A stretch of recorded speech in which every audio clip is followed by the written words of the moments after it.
So tonight was a wonderful opportunity for us to celebrate our amazing Change Society. This was our second Associate Summit.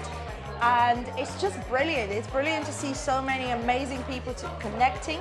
Some folks who are working for the same client, yet different work streams, haven't met before. I was kind of blown away by the conversations that were happening around the bar. People were so inspired from a variety of discussions that we had throughout the evening. People reconsidering their career and moving to a more fractional, more balanced way of working.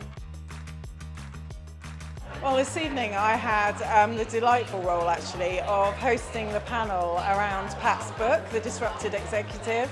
And we were joined on the panel by two other individuals, Sarah Flanagan and Carrie Knott, both of whom, along with Pat, really brought alive the opportunity that portfolio working provides to senior execs.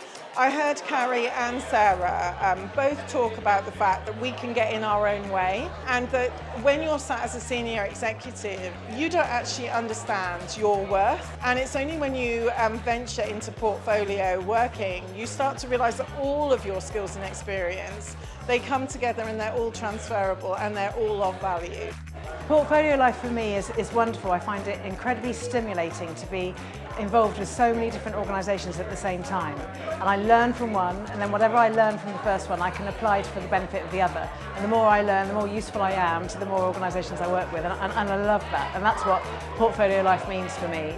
I think what it means to me is, again, being in control, deciding the work that I want to do, that matters to me, but also having a bit of time for the other passions in my life, and things like self-development, about time with family.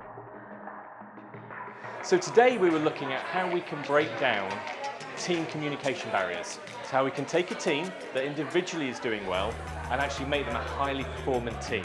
Well, most of us in the Change Society work for short periods of time with diverse teams. So the ability to understand other people, change our communication style and build trust is essential to get those teams into a highly performant position as quickly as possible.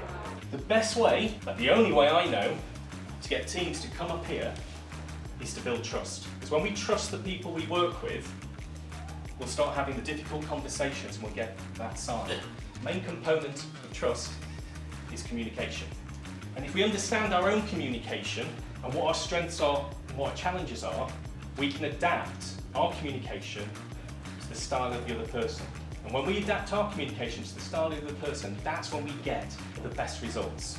If we expect the other person to adapt to us, that's where we can get conflict. We talked about some of the work we're doing with the current client on mission-based working, talked about some of the highs and the lows, the challenges, and what it means to be an associate in that kind of environment. So I think a big learning is how the associates have to really pull together, and we're not the heroes of the story, we're there to help the client be successful.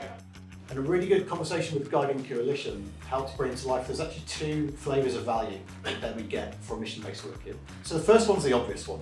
It's the value that the team sort of create towards the mission. The second one, a bit less straightforward, but it's almost more valuable. And it's about surfacing those organisational challenges along the way, because it's those, if we can address them, that unlocks the real transformation further forward. Every rock that you're tripping over is actually a nugget of gold. We've just got to do something with it. If you're good with your time, clear what your objectives are, and you keep focused on what your clients need, what your company needs, you can deliver that in a short amount of time, and not to feel pressured maybe just take that 5-day-week role, or however much time you've got, you'll fill that time. So being quite clear about what you're going to offer and the value you're going to add, and then make sure that you deliver that value in the time that you've got.